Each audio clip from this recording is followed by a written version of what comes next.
तमिलनाडु की सियासत में एक बार फिर बड़ा उलटफेर देखने को मिला है और एक ऐसा भूचाल आया है जिसने हर तरफ खामोशी छोड़ दी है और सवालों की लंबी फहरिस्त तैयार कर दी है। साउथ के सबसे चमकते सितारों में शुमार और टीवीके के सुप्रीमो थलापति विजय ने अचानक संन्यास का ऐलान कर दिया है। तमिलनाडु की राजनीति में एक नया जुनून पैदा करने वाले विजय की संन्यास की खबर सामने आते ही उनके चाहने वालों में बेचैनी फैल गई। सोशल मीडिया से लेकर सड़कों तक एक ही चर्चा है, आखिर क्यों? जिस शख्स को लोग ऊर्जा, जुनून और भविष्य की उम्मीद मानते थे, उसके एक फैसले ने करोड़ों दिलों को एक झटके में झकझोर दिया। समर्थक हैरान हैं, विरोधी चुप हैं और राजनीतिक गलियारों में अटकलों का दौर तेज हो गया है। क्या यह किसी बड़े बदलाव की तैयारी है? क्या इसके पीछे कोई रणनीति है या फिर यह एक भावनात्मक फैसला है? लेकिन असली वजह जो है उसने तमिलनाडु की सियासत में तूफान ला दिया है और बड़े बड़े नेताओं के भी होश उड़ गए हैं। नमस्कार, टर्निंग पॉइंट में आपका स्वागत है। मैं हूं आपके साथ नवेंदु शेखर झा और आज के टर्निंग पॉइंट में बात करेंगे दक्षिण भारत के दमदार अभिनेता और फायर ब्रांड नेता थलपति विजय की, जिनके संन्यास के फैसले ने प्रदेश के सीएम स्टालिन तक को हिला दिया है। क्या है पूरा मामला, आपको इस वीडियो में बताएंगे, लास्ट तक जुड़े रहिएगा। थलपति विजय के संन्यास से मच गया हड़कंप। विधानसभा चुनाव से पहले डर गए सीएम स्टालिन। अब चुनावी मैदान में होगी भयंकर वाली लड़ाई। विजय तय करेंगे कौन बनेगा तमिलनाडु का सीएम। साउथ सिनेमा के सुपरस्टार थलापति विजय ने एक्टिंग करियर से संन्यास लेने का ऐलान किया है और जैसे ही यह ऐलान हुआ, सैकड़ों फैंस के दिल एक झटके में टूट गए। 33 साल के फिल्मी सफर के बाद विजय ने फिल्मों को अलविदा कहने का फैसला ले लिया। आपको बता दें कि तमिल सुपरस्टार विजय अपनी अपकमिंग फिल्म जननायकन को लेकर सुर्खियों में है। उनकी यह फिल्म अगले साल थिएटर्स में दस्तक देगी। आपको यह भी बता दें कि बीते 27 दिसंबर को जननायकन का ऑडियो लॉन्च इवेंट मलेशिया में हुआ था, जहां एक्टर भावुक नजर आए थे। इस दौरान उन्होंने कहा था कि अब जननायक ही उनकी आखिरी फिल्म होगी। इसके बाद उनका पूरा फोकस राजनीति पर होगा। उन्होंने कहा कि जनता के लिए खड़े होने के लिए उन्होंने सिनेमा छोड़ने का फैसला किया है।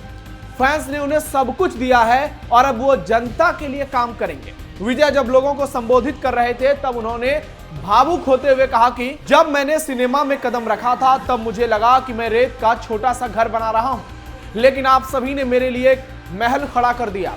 फैंस ने किला बनाने में मेरा साथ दिया। ऐसे में मैंने इन्हीं फैंस के लिए खड़ा होने का फैसला लिया है। जिन फैंस ने मेरे लिए त्याग किया उनके लिए मैं सिनेमा छोड़ रहा हूं। मैं अगले 30 से 33 साल उनके लिए खड़ा रहना चाहता हूं। उन्होंने कहा कि 33 साल के करियर में मिले प्यार और समर्थन को वो कभी नहीं भूल पाएंगे। 10 साल की उम्र में अपने एक्टिंग करियर की शुरुआत करने वाले थलापति विजय अब 51 साल के हो चुके हैं। उन्होंने पिछले साल अपनी राजनीतिक पार्टी तमिलगा वेट्री कजगम बनाई थी, जिसको टीवीके के नाम से जाना जाता है। अब उनकी पार्टी आगामी तमिलनाडु विधानसभा चुनाव के लिए पूरी ताकत झोंक रही है और इसलिए उन्होंने फिल्म से अब नाता तोड़ने का फैसला किया है ताकि सियासत पर फोकस किया जाए।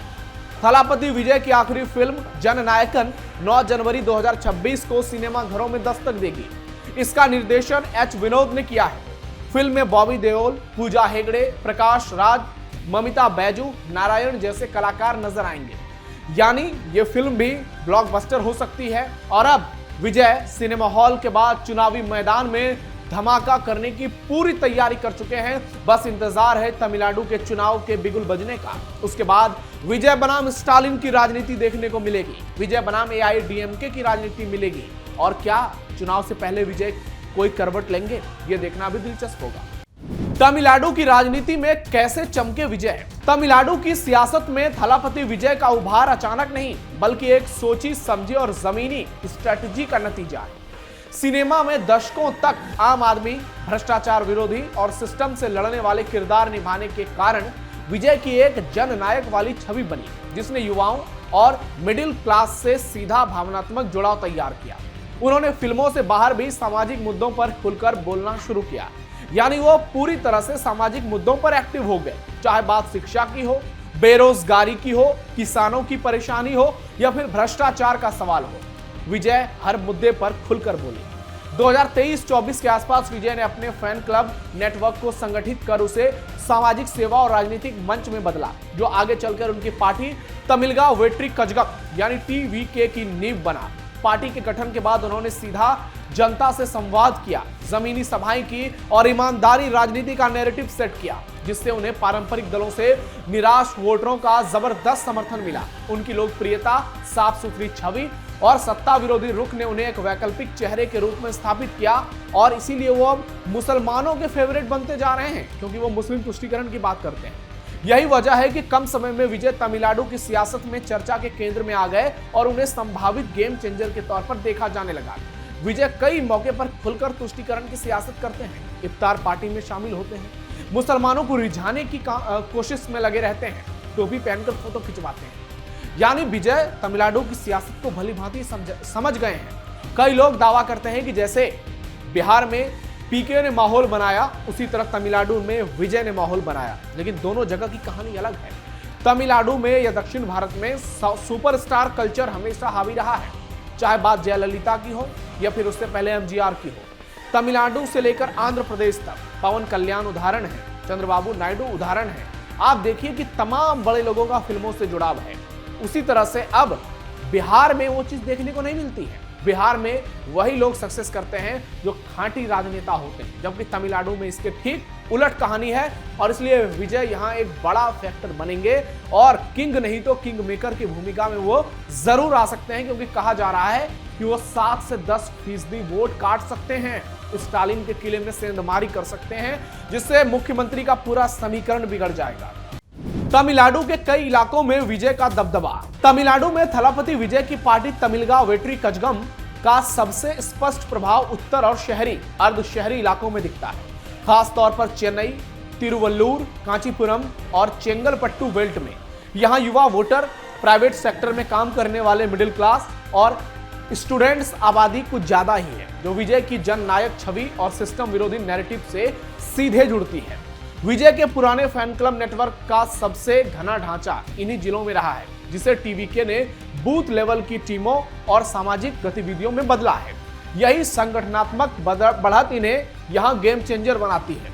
इसके अलावा कावेरी डेल्टा के कुछ हिस्से जैसे कि तिरुचि, तंजावुर के युवा बहुल कस्बे में बेरोजगारी और शिक्षा जैसे मुद्दों पर उनका संदेश असर डाल रहा है। वहीं कोंगू इलाके जैसे कि कोयम्बटूर, तिरुपुरूर और दक्षिण के कुछ ग्रामीण जिलों में मुकाबला बेहद वो कठिन बना रहे हैं, क्योंकि वहां पारंपरिक दलों और जाति आधारित संगठनों की पारंपरिक पकड़ रही है।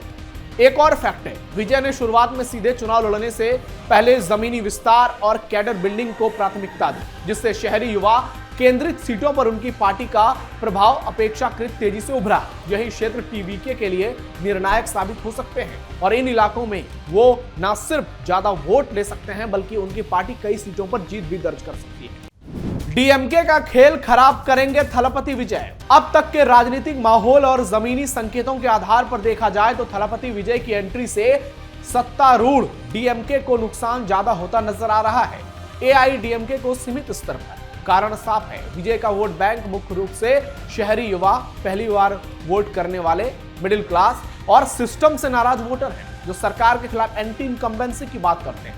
2021 में बड़े पैमाने पर जो डीएमके के साथ गए थे, सत्ता में आने के बाद डीएमके सरकार को बेरोजगारी, कानून व्यवस्था, ड्रग्स, शिक्षा और भ्रष्टाचार जैसे मुद्दे पर कड़ी फटकार जनता से लग रही है और विजय का पूरा नैरेटिव सीधे एंटी इनकम्बेंसी को टारगेट करता है। इससे डीएमके का युवा प्रगतिशील वोट खिसकने का खतरा बढ़ता है। दूसरी तरफ एआईडीएमके का पारंपरिक वोट बैंक ग्रामीण इलाकों में वरिष्ठ वोटरों और जातीय समीकरणों पर आधारित है, विजय से उतना प्रभावित नहीं दिखता।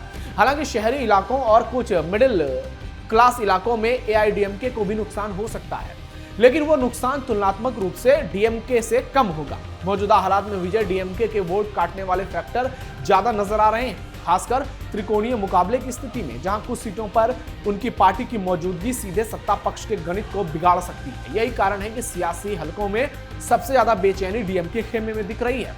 हालांकि तमिलनाडु में इस बार मुकाबला टफ है, एआईडीएमके वर्सेस डीएमके, और तीसरे फैक्टर है विजय। हालांकि डीएमके के साथ कांग्रेस है, लेकिन कांग्रेस सीनाजोरी कर रही है, बिहार की तरह ज्यादा सीटों की डिमांड कर रही है, और बीच में तो कांग्रेस के नेता विजय से गठबंधन की बातें कर रहे थे। वहीं कुछ समय पहले बीजेपी से भी गठबंधन की बातें चल रही थी विजय को लेकर, लेकिन विजय ने उसे खारिज कर दिया। तो क्या विजय प्रशांत किशोर की रणनीति अपनाए हुए हैं और उसी धर्रे पर आगे बढ़ेंगे?